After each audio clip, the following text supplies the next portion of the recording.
지금 많은 기관에서 NCS 채용 기반 자기소개서를 제시하고 있는데 그 자기소개서에서 보면 아까 말씀해 주셨듯이 경력 기술란이 있습니다.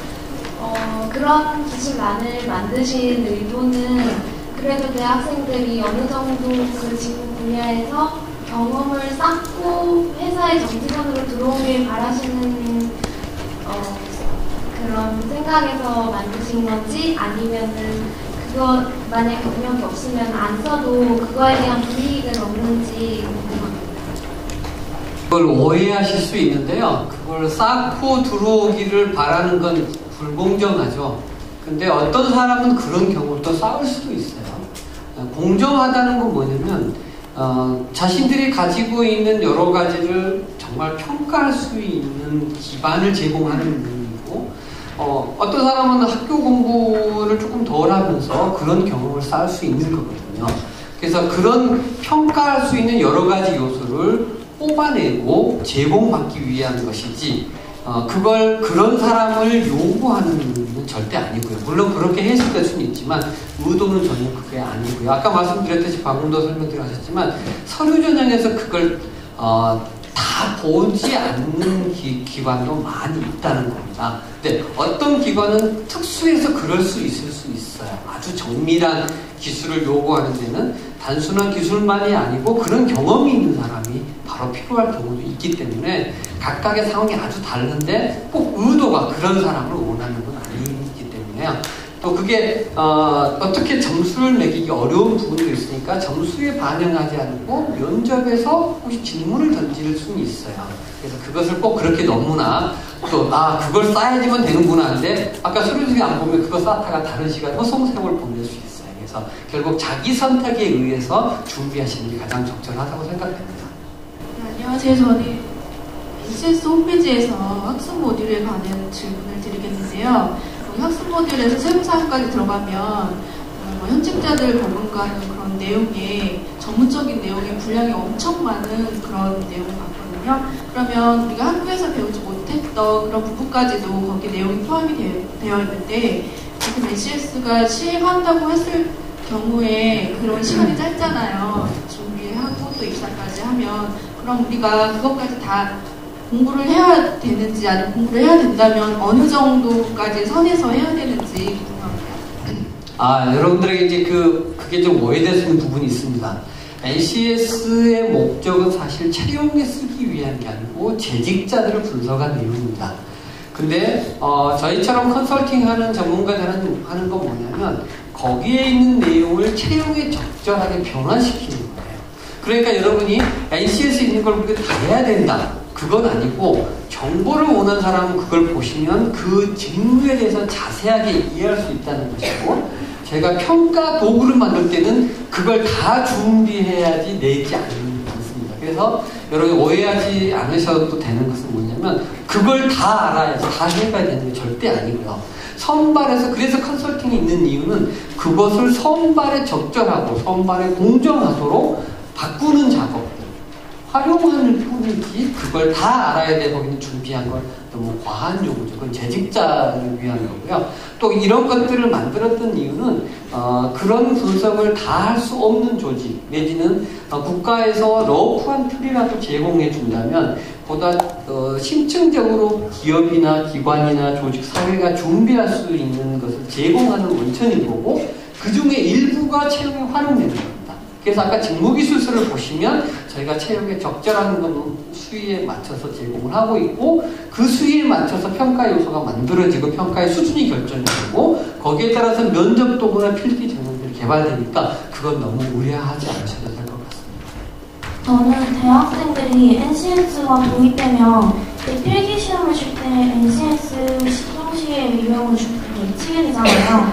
그럼 기존에 만약에 경영지결을 중시하면 저희가 중급 회계를 공부하고 재무관리를 공부하고 경영학 원로를 공부해서 그걸 바탕으로 저희가 이제 필기시험을 준비했는데 만약에 NCS가 도입되게 되면 저희가 그 준비를 기존에 전공 공부만 하는 식으로 하면 될지 아니면 실제로 이제 경험을 쌓으면서 직무로 해야 될지 NCS 필기 시험을 치기 위해서 어떻게 구체적으로 준비를 해야 하는지 궁금합니다.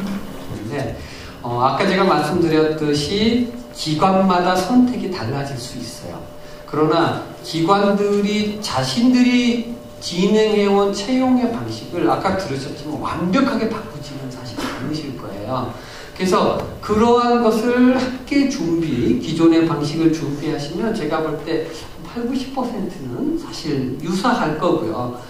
그것을 조금 변형된다. 문제 방식이라던가 평가의 기준을 오히려 좁힐 수는 있어요. 왜냐하면 평가 요소에 따라 결정되니까. 그래서 지금의 방식대로 준비하시면 더 충분한 준비가 될 것이라고 생각이 되니까 그런 우려, 완전히 바뀌는 거 아닐까? 어느 회사가 그동안 걸 완전히 바꾼다면 그동안의 것을 우리가 잘못했다라는 판단이 들 건데 그런 회사는 없을 거고요. 여러분이 NCS 기반이니까 NCS가 중심인 게 아니고요. 원래 그 조직이 가지고 있는 평가 요소가 왜 재직자 분석을 했기 때문에 근데 그것을 구체적으로 명확하고 개념적으로 정리했다. 일반 지원자가 알 수 있도록 또 재직자가 뭐가 중요한지를 개념적으로 정리했다 이해하시면 되기 때문에 완전히 바뀐다거나 그런 새롭게 준비하는 사실 그건 아니에요. 거기에 대해서 조금씩 한 가지 덧붙여서 좀 말씀드리면 아마 올해 아까 옆에서도 보니까 수체리 은행도 그렇고 전공 필기 시험을 다 보잖아요. 근데 당장 올해 그것도 NCS 기반 필기 시험으로 바꾼다고 하면 엄청 혼란스러우실 것 같아요. 그래서 올해는 아마 좀 관심이 있으신 분들은 좀 기사로 접하셨을 수도 있는데 서류나 면접 전형 그리고 채용 공고 이렇게 좀 여러분들이 준비하기에 그나마 용이한 부분부터 우선 바꾸고 필기 시험 그 중에서도 전공 필기 시험을 대체하는 NCS 기반 필기 시험이 도입된다고 하면 올해 하반기에 저희가 어떤 개선안을 먼저 좀 공고를 하고 앞으로 향후 이렇게 바꾸겠다. 아마 최소 1년 이상의 그런 좀 유예 기간을 두고 실시를 할 예정이거든요. 그래서 그 부분은 크게 걱정을 안 하셔도 될 것 같고 아마 작년 말 그리고 올해 초에 좀 필기 시험을 도입한 데가 있을 거예요. 아마 좀 시험을 쳐보신 분들이나 관심 있으신 분들은 아실 텐데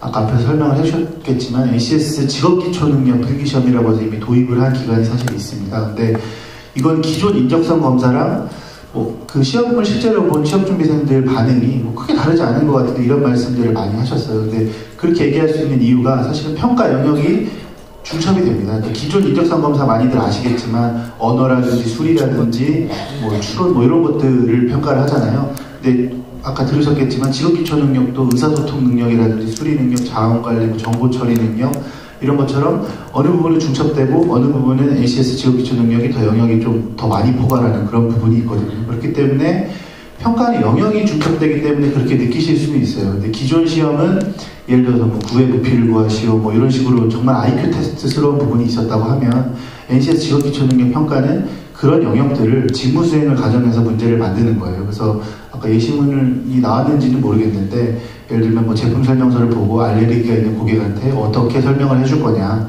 그건 의사소통 능력 안에 있는 의사소통 능력 안에 있는 언어 구사력이랑 문서 이해 능력 이런 것들을 직무 상황에 맞춰서 출제를 한 거거든요. 그래서 그런 식으로 바뀌는 그러니까 기존 인적성 검사를 대체하는 NCS 직업기초능력 평가는 기관 특성에 따라서 올해 필요하다고 하면 도입이 될 수는 있는데 그렇다고 할지라도 여러분들한테 사전에 좀 공고를 해서 준비하기 용이하게 저희가 도움을 드릴 수 있을 것 같아요. 예, 안녕하세요. 사무관님한테 질문 좀 드리겠습니다. 취업을 준비하시는 분들이 구체적으로 현실적으로 어떻게 준비해야 되는지 명확한 가이드라인이 없어서 되게 막막해하고 있는 것 같습니다. 아까 말씀해 주신 것처럼 직업기초 능력 10단계가 지금 구체적인 현실적인 공부 방법이 없어서 아마 다들 피셋을 준비하시는 걸로 알고 있는데 그 인적성이랑 피셋이랑 그 NCS 그 직업기초 능력 10개랑의 차이가 무엇이고 현실적으로 어떻게 공부해야 되는지에 대해서 또 아직 그 오픈 모듈이 있긴 한데 거기 답안지도 아직 없는 상태고 동영상 강의도 없고 그래서 아마 학원을 다니는 것 같은데 현실적으로 어떻게 준비라는 그런 가이드라인이 일단 필요하고 두 번째로 대학생들 같은 경우 지금 실질적으로 회사에 나와서 돈을 벌어서 일하는 경력이 없는 사람인데 경력 기술서를 쓰라고 하는데 거기다가 어떻게 현실적으로 써야 될지 하는 샘플도 좀 제공해 주셨으면 좋겠습니다. 네, 첫 번째로는 직업기초 능력을 어떻게 준비를 해야 되냐라는 말씀인 것 같은데 제가 아까 2시에 학원을 갔다 왔습니다. 종로의 국가 땡땡 학원이랑 드리패스 제2의 땡땡 학원을 갔다 왔는데 안 가셔도 될 것 같아요. 예.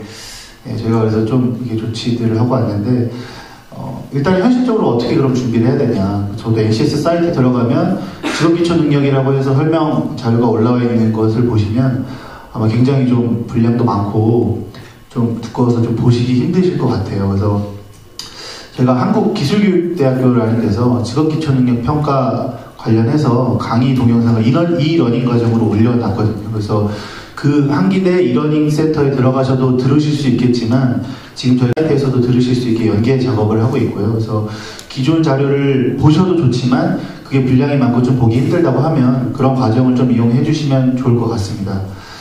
그러시면 될 것 같고, 그리고 뭐 피셋이나 이런 시험들과의 관계, 그래서 피셋을 좀 참고하신다고 하셨는데 저도 이제 피셋을 한 4년, 5년 정도 준비를 하고 본 입장에서 보면 분명히 그 안에도 우리 NCS 기반의 직업기초능력 평가 시험이랑 상당히 유사한 문제들이 있어요. 제가 기억이 나는 게 아마 여기 피셋을 준비해보신 분들도 있겠지만 뭐 출장을 가는데 뭐 해외에 12시간 시차가 나고 이렇게 시간을 구해요. 근데 실제로 제가 일을 하면서 뭐 출장을 갈 때 과장님 뭐 출장 보고서를 쓸 때 뭐 이런 시간 관련해서 동일한 직무 수행을 했거든요. 그래서 NCS 기반 직업기초능력 평가가 의도하는 바에 의하면 그런 문제들은 일부 물론 좀 도움이 될 것 같긴 해요. 근데 제가 명확히 여기서 피셋을 대비해라 라고 할 수는 없는 게 아까 말씀드렸다시피 직업기초능력이 포괄하는 영역이 더 넓고 그 피셋은 지금 언어이해랑 상황판단 자료에서 이렇게 돼 있잖아요. 그래서 좀 협소하고 어떻게 보면은 좀 IQ 테스트스러운 문제들도 분명히 있어요. 무슨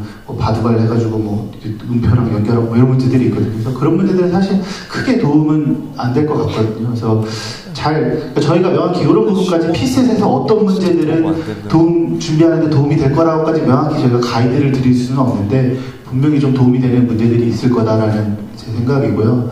그리고 한 가지 더 말씀드릴 것은 교육부에서 NCS 기반의 직업기초능력 평가라고 해서 뭐 특성화고라든지 전문대 대상으로 이미 시범적으로 좀 시행했던 문제들이 있어요. 그래서 저희가 거기서 문제풀을 좀 가져와서 공공기관에 뭐 좀 도입하는 시도도 지금 연계 작업을 하고 있거든요. 그래서 그런 것들과 관련해서 문제풀을 좀 더 풍부하게 저희가 좀 올려드릴 거고요. 아까 말씀드린 것처럼 뭐 답이 없다 이런 말씀도 하셨는데 그런 것도 좀 보완해서 저희가 강의에서부터 실제 문제 같은 것들을 좀 더 풍부하게 접할 수 있도록 조치를 제가 좀 해드리도록 하겠습니다.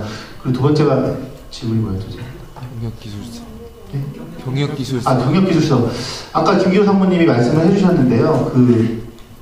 제가 또 경험을 말씀드리면 공무원 면접시험을 보는데 당일날 아침에 갔더니 경력기술서 같은 걸 당일날 아침에 쓰게끔 하더라고요. 저는 한 3번 정도 떨어지고 공무원이 대체 뭐 하는 일인가 싶어서 국회에서 인턴을 했었어요. 근데 어떻게 학교 프로그램이랑 연계가 돼서 했었는데 거기서 했던 6주 정도 인턴했는데 그런 내용을 흔히 저희가 이제 여기서 말하는 경력기술서 같은 거에 썼더니 면접에서 그것과 관련해서 물어보더라고요. 그때 일할 때 뭐 예산 과정에 대해서 알게 됐느냐, 뭐 결산은 어떻게 진행되고 이런 것들을 물어봤는데 이 경력기술서라든지 경험기술서, 그러니까 직무능력 소개서가 그런 역할을 해준다고 보시면 되거든요. 그래서 명확히 경력이랑 경험에 대해서 어떤 게 더 가중치가 높고, 뭐 난 예를 들어서 직무 관련한, 뭐 재무 관련해서 뭐 가치투자 동아리를 했다. 그래서 재무 관련된 이런 부분들을 좀 안다.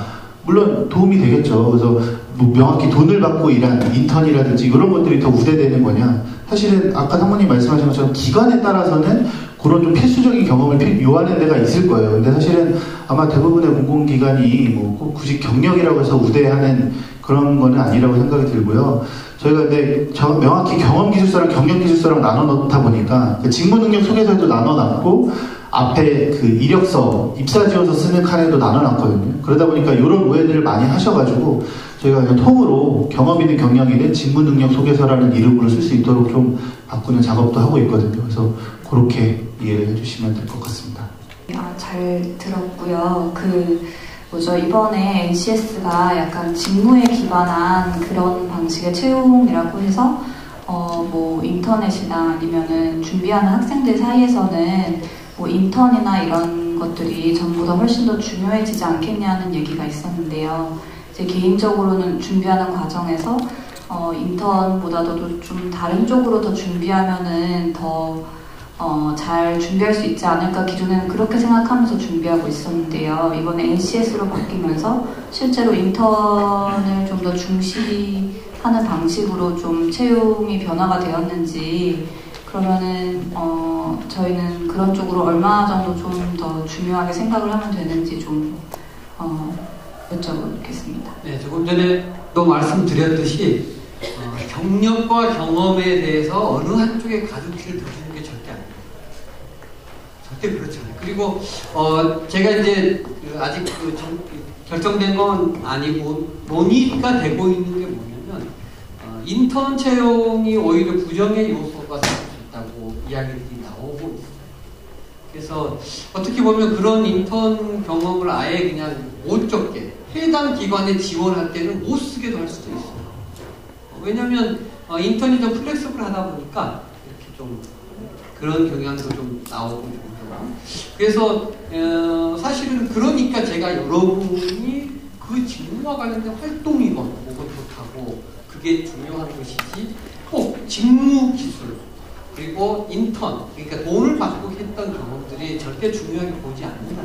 그리고 또 하나는 여러분 입사 지원서에 있는 내용이 최종 합격 결정에 영향이 크지 않아요.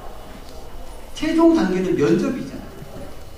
면접의 단계고 이제 그 어떤 좀 합의가 이루어진다면 해당 기관의 인턴 경력을 정말 못 쓰게 되면 오히려 시간 낭비가 되고 그래서 그런 부분들 그러니까 어떠한 이 제도의 철학은 뭐냐면 공정성을 높이고 직무의 능력을 효과적으로 평가하자라는 개념이기 때문에 너무 그게 야 경력이 더 줄 것 같은데 이러지 저 아직까지 그런 기관을 본 적이 없어요. 제가 평가하는 거 그것은 제발 오해를 풀으셨으면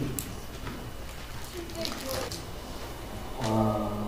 인턴 같은 조건이면은 인턴을 한다고 하면은 그 부분의 경험이라던가 지식이 쌓이기 때문에 불리하다고는 할 수 없을 것 같습니다. 근데 제가 드리고 싶은 말씀은 대표님께서도 아까 강조를 하셨지만 지금 당장 어떤 특별한 경험이라던가 경력을 요구하는 건 아니고요.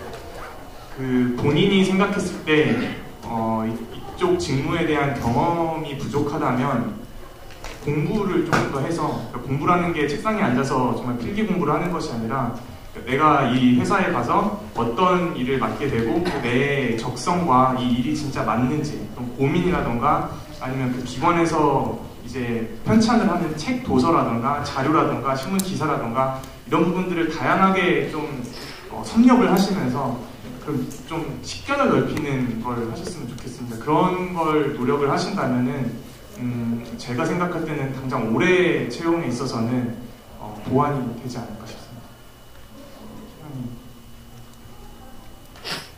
저희도 비슷한 의견이고요.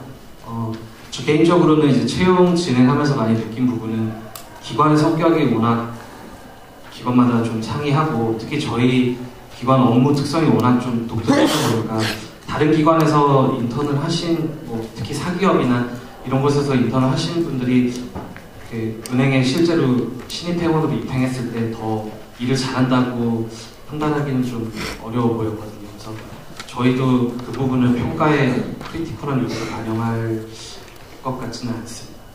맞춰지는 인턴십을 발표하기 굉장히 어렵지만 학생들 입장에서는 어쨌든 이 직무 능력이라는 걸 좀 발휘할 수 있는 인턴십 외에는 사실 없는 상황이잖아요. 제가 볼 때는 오히려 그런 기회가 별로 없는 게 그런 만드는 고생보다는 오히려 아까 말씀드렸듯이 필기 전형이건 면접 결국 거기서 평가가 나는 거거든요. 아까 보시면 입사지원서 평가 안 했잖아요. 근데 거기 100개를 적어보고 100개 단 주지도 않지 의미가 없잖아요. 그렇다면 오히려 제가 학교가 준비할 건 뭐냐면 선배들 중에 그런 회사가 있으면 그에 대한 이야기를 어떻게 하는지 오히려 그런 경험이면 더 여러 사람이 경험할 수 있죠. 그 일을, 그 상황을. 그래서 회사에 있는 상황을 얼마든지 여러 가지 방법으로 경험하고 그런 문제를 풀어보는 그러니까 필기를 푸는 게 아니고 그 상황을 해결해보는 그래서 여러분들이 가장 좋은 방법은 평상시에 어떤 죽어있는 공부가 아니고 살아있는 활동을 통해서 여러 가지 활동이 사실은 상황을 해결에 도움이 돼요. 그게 쌓이는 게 중요해요.